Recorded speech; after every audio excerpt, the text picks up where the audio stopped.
Chair.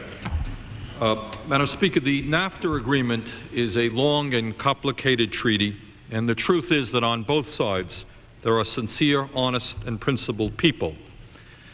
And while it is terribly important that we understand this treaty as best we can, and many of us in Congress are trying to do that, and while it is terribly important that we try to understand the implications of this treaty as best we can, and a lot of debate about that, it seems to me that it is also terribly important that we try to learn a little bit from history and try to understand who wants this NAFTA treaty and why. Why do they want it? Madam Chair, as you may know, the NAFTA treaty is being vigorously supported by almost every multinational corporation in America. In fact, these corporations are spending tens and tens of millions of dollars trying to influence the members of this body to vote for it tomorrow. Further, this treaty, in an amazing way, is being supported by almost every newspaper in America. We have a nation which is divided, but somehow or another, the corporate media, almost without exception, I have yet to see the daily newspaper that is opposition to NAFTA. So you have all of corporate America telling the American people that this agreement is a good agreement for them. To my mind, Madam Speaker, the $64 question is really quite simple.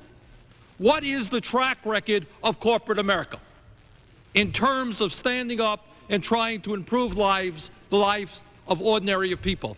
Should we believe them? During the last 20 years, what is their record?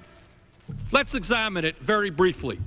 Madam Chair, you may remember that 12 years ago, the wealthy people of this country came forward and they said, give us large tax breaks. And if you give us large tax breaks, we promise you that we're going to reinvest in America and that we're going to create new and good-paying jobs. Was that true? No, it wasn't true. What happened is we gave the wealthiest people huge tax breaks, and lo and behold, they became much wealthier, and the deficit became larger. And at the same time, the big corporations in America, they came forward and they said, give us, the big corporations, huge tax breaks. We are going to reinvest in America. We are going to create decent paying jobs. Well, did they do that? I think the record is very clear. That's not what they did. We gave them big tax breaks, and what they did with their tax breaks is not build new factories in America, not invest in research and technology here.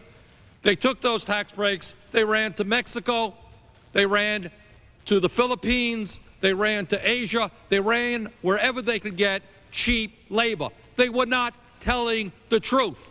And in that process, millions of American workers were thrown out on the street as they ran to the third world to get cheap labor. And then, Madam Chair, during the 1980s, Wall Street said, don't put a tax on the transfer of stocks in bonds. We can't afford it. It's a bad thing. We don't have the money to pay that tax to help deal with the deficit. But Wall Street, amazingly enough, had billions of dollars in order to fund leveraged buyouts, which ended up destroying many, many productive and profitable companies in America, and once again, American workers were thrown out on the street. During the 1980s, the leaders of the savings and loan industry, corporate America said, deregulate us, get off our backs, let us reinvest in America. We want to create new jobs. Madam Chair, once again, I think the record is clear. They weren't telling the truth. What they did is turned out to be a bunch of crooks, and the American people for the next 30 years will be spending hundreds of millions of dollars paying the debt caused by these crooks. During the 1980s and the early 1990s, corporate America said to the American workers, things are tough. We got to tighten our belts. That's what we've got to do. You workers have got to take a decrease in your wages. We can't afford to give you decent wages. Madam Chair, corporate America was not telling the truth. They raised the salary level and the income level of the CEOs off the wall. Last year, 56% increase in the income of the chief executive officers. Workers saw a decline in their standard of living. CEOs now make 157 times more than the average American worker. Madam Chair, if I could have ask for one more moment. The gentleman has 30 seconds. The gentleman has 30 seconds. Thank you. Madam Chair, the point that I'm trying to make is that corporate America has not been telling us the truth on virtually everything that they fought for. What ended up happening is the rich got richer and everybody else got poorer. And now, ladies and gentlemen, corporate America wants us to pass NAFTA. And they are telling us that NAFTA is going to create more jobs. Madam Chair, it's the same old song, and I fear that they are once again not telling the truth. And I think that NAFTA will end up, once again, making the rich richer, but it's going to hurt the vast majority of working people in this country. That's why I'm voting no tomorrow, and why I hope the House votes no. Thank you. The gentleman